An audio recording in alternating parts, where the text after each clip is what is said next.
In the new Season Charlie update, the developers have nerfed shotguns by roughly 35% damage. But was this enough? In this video, I'll go over why no matter what gets done to the shotguns, it'll never be completely fixed for everybody. Now, the shotguns in Shatterline is quite a touchy subject to a lot of players, and oftentimes opinions on it are quite black and white. Either a player believes that the shotguns are in a fine state and believe that dealing with shotguns is a matter of skill issue, or the other side of the coin, players believe that shotguns are just ridiculous and should either be removed from the game or at least in competitive play, or they think it should be nerfed right into the ground. Before Season Charlie began, the talks of a shotgun nerf was the most brought up issue by PvP players. So although some devs did not quite agree that the shotguns were as overpowered as people were making it out to be, they're very balanced statistically.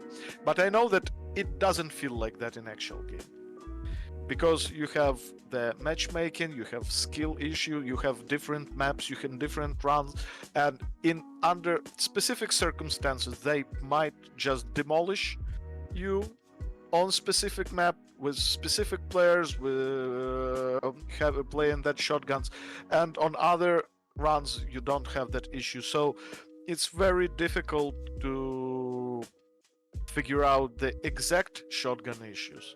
they still caved into the community's feedback and issued the following change to the shotguns. In PvP, all primary shotguns got their damage at mid-range decreased by 35% on average. The Lupara Compara damage at mid-range decreased by around 30%. In PvE, all primary shotguns got a huge increase in damage at mid-range. So immediately upon these release notes, the community settled, but very briefly after, complaints started resurging in the Discord, still finding an issue with the shotguns. In my opinion, this was a move in the right direction. Separating the way shotguns behave in PvE and PvP is an amazing start to fixing proper balancing issues that is caused by the two vastly different game modes. For example, Orbit is arguably the best operator for PvP, but easily the worst one for PvE. That could also be something that could be looked at, but that's a conversation for another day. So I took up to do some testing in the live service to see if the change was noticeable, and I must say, it wasn't. Now, how's that possible, Raptac? I mean, they nerfed damage outright by 35%, so surely the shotguns feel much worse. But I really gotta tell you, I'm not saying it from a OMG nerf shotguns point of view. I mean, I literally did not notice any difference. But here's the thing.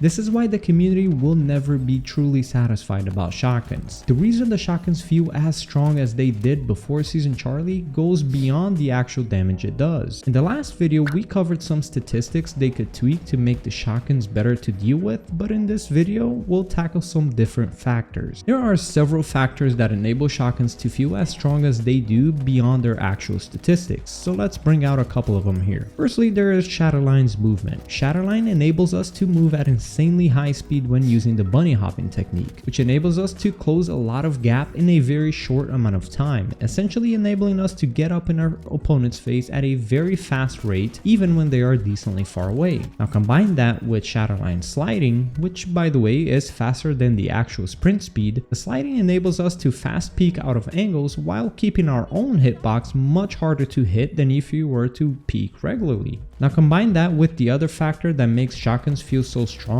which is the maps being very small, especially outside of escort mode. Then being able to move very fast, combining it with very small maps puts you in a lot of close quarter situations, which the shotgun is expected to thrive at no matter what game you're playing. Which is why the map terminal feels like the shotgun's haven, as pretty much every angle in that map is decently close quarters. And I'll combine those two with arguably the most frustrating factor of all, the lack of aim required to actually get kills with the shotguns. Shotguns require minimal aiming, just putting your crosshair somewhere around your target, and depending on your range, you are guaranteed to kill. Even ADSing is not a requirement to perform better with the shotguns. Matter of fact, it's even a bad idea to do so, as ADSing actually slows down your movement speed, taking away one of the factors you can abuse to your advantage.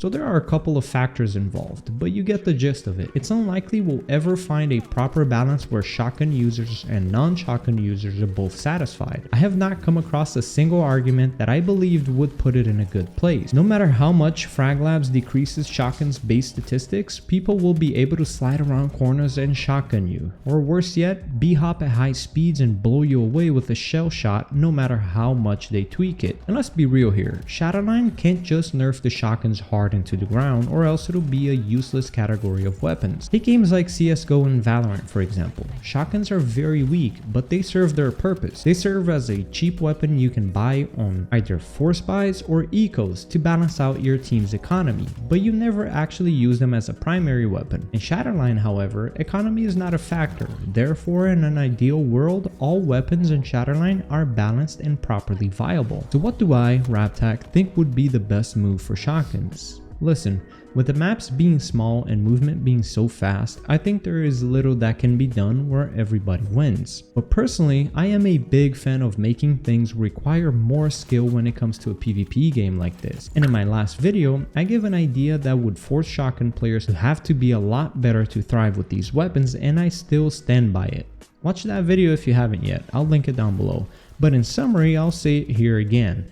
Make the pellet spread much wider when not ADSing, to a point where it's not a very smart idea to do so, and close the spread when ADSing. This will force players to not be successful with B-hopping and shotgunning as well as sliding and shotgunning, and will force them to both waste time into going into ADS like regular weapons do, and force them to have to aim better as well, just like regular weapons do. I believe that further tweaking the damage in shotguns won't solve the frustrating aspect for a lot of players and will only hurt shotgun users while not actually solving the issue. Focusing on making it require more skill rather than making it a worse weapon is, in my opinion, the way to go. Now, do you guys think these weapons require more skill, or should they just continue further decreasing these weapon statistics? If you haven't seen my last video on this topic and are curious to do so, here's a link to it. I'll catch you guys on the next one. Peace out and much love.